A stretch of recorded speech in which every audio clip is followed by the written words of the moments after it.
Shanequa, it's a pleasure to meet you. A pleasure to meet you. I'm so happy to be here in your studio. Thank you. In Atlanta, Georgia. Yes. Thinking about the work as it emanates out into the world. Mm-hmm. And in the presence also of the Urban Catalyst Lab, and sponsored a little bit by the French government, we're here to talk about your work. Thank you. Talk about what you are creating and putting out there. And I'm immediately struck by the relationship between these figures who look so present in today's world, today's social world, connected at the same time to these animals. Some of them are half animals, some of them have animal motifs, animal masks. Mm-hmm. Can you tell me a little bit about that? I just love that theme. Thank you. The premise of my work really began from a conversation between Gloria Steinem and Bell Hooks, believe it or not. Bell Hooks has this amazing session with the New School, and they're all on YouTube, and I obsessively watched them for a minute. And so Gloria Steinem brought up how over the course of 3,000 years, the Egyptians began to remove divinity away from women and animals. Uh-huh. And then Bell Hooks brought up how can African Americans ever truly decolonize their minds if they cannot imagine a God as themselves, right? And so through that conversation, it allowed me to move into the space of hybridity, to speak about the animal and the woman as divine, but then also for them to house this kind of the spirit of the animal, the spirit of the other, and to use hybridity as a form of power. We see that within mythology, we see that within lore and legend and indigenous cultures. What I love about indigenous cultures is that they bring the outside in. Totally. They bring the outside in for radical transformation, yep. Right? And so if I am looking to maybe promote a type of spiritual activism, I'm looking to do that radical transformation by bringing the outside and the inside together. It's one of the questions we always think about when we look at masks is the mask revealing something about the person, mm-hmm. or is the mask hiding something? And it sounds like in your work, this transformation of the individual into the spiritual, the transformation of the person into a god, suggests that the mask is kind of doing both. It's bringing out mm-hmm. this powerful essence, but also representing another world. Yeah, so if you look at the mask, the women, by and large, they don't have eyes. You can't see their eyes. And so they're in control of the gaze. And if we look at art historically, African-American women's bodies, black bodies, have not been in control of the gaze. Right. And so they are both hiding yeah. And looking and possessing power kind of at the same time. That's mm-hmm. so beautiful. It's mm-hmm. so powerful. Mm-hmm. And you've looked to examples of masks from Africa. Mm-hmm. And have you found in there some kind of do you feel like there's an essence in some of the masks that you found, and then you try to portray that in your own work? Well, the essence is Ashe, right? The spirit, being able to house the spirit and to be constantly in that spiritual realm at all times. Never moving from that, and then the power to be able to house or create space or have space in both the material and the spiritual world. For me, the spiritual world, a great representation of that is the cosmos, is what's happening in the other world, and then also what's happening here in the material world. We occupy those spaces, but in the West, we're very much focused on reasoning and intellect, and really don't hone in on the spirit.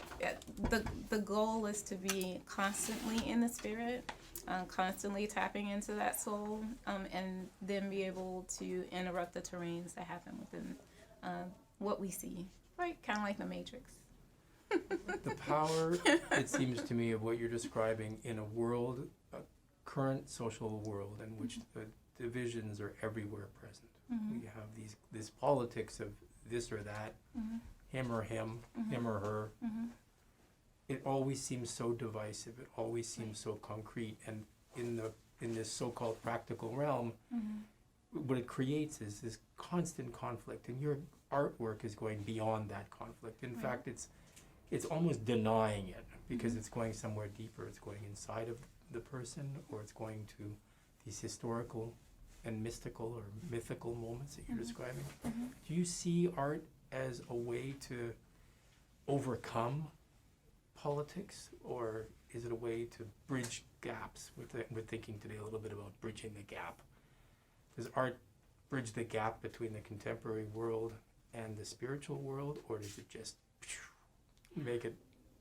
I think art has a way to allow us to look at things differently. Mm-hmm. And whatever you do with that understanding creates a new understanding, a different type of power, a different source of power. So I don't know that I am creating with the purpose of trying to force people into a place of change, right? Right. Even though artists believe, my work is change. My work is about the purpose of difference.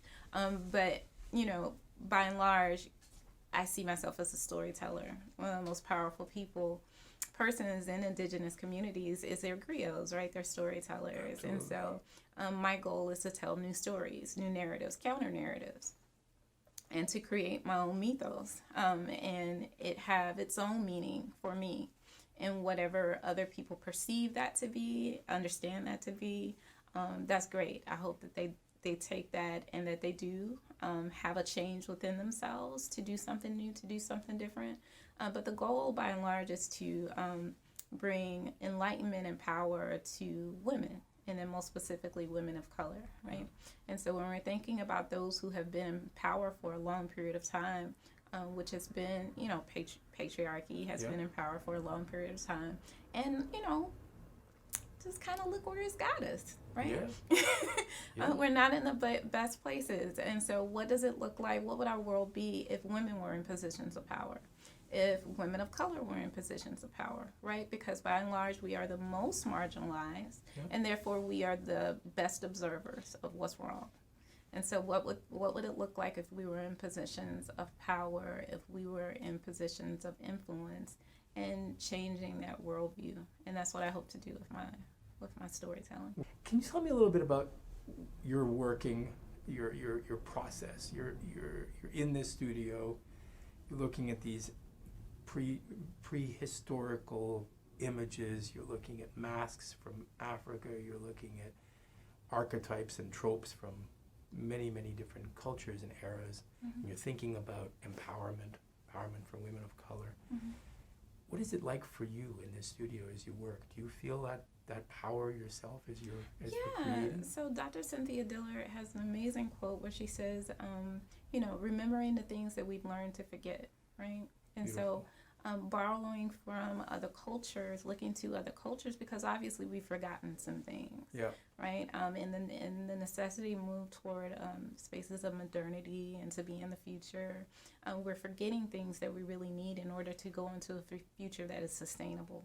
And so, I would say I probably do more reading than I do actually creating, because this is my think tank, right? This is where I get to think and come up with my mythologies and come up with my, the process in which I want to engage. And so materials are painting, it's aerosol, it's flash paint, it's acrylic, it's oil, it's fabric, it's video, it's photography.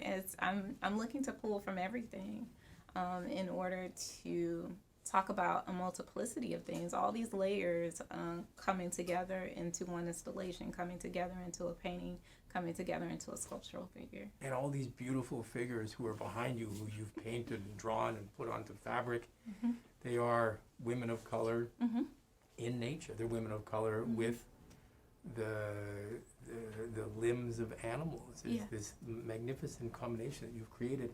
You go also into nature to seek your imagery. I can tell, I can feel it.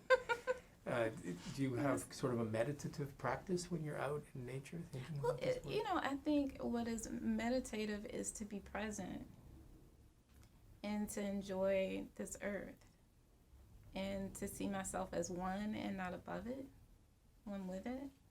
An indigenous perspective is that all are thou, not just humans. Completely. And then if we're looking to the lore and mythology or the creationist standpoint, Earth was created first, animals were created second, and we came third. That's right. But but we don't like to accept that or look at that. We feel like we're the dominant of everything, as opposed to being in a place or thought process that I'm the dominant because I'm human.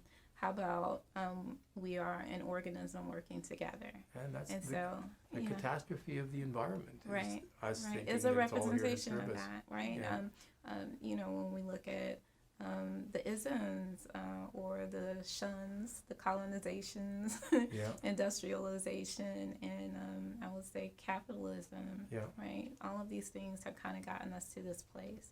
So maybe there was something with indigenous cultures that they had right? Because we didn't have extinction, and we didn't have humans in slavery the way that we have had, you know, or known it to be within indigenous traditions. So maybe we need to borrow and remember what we've forgotten.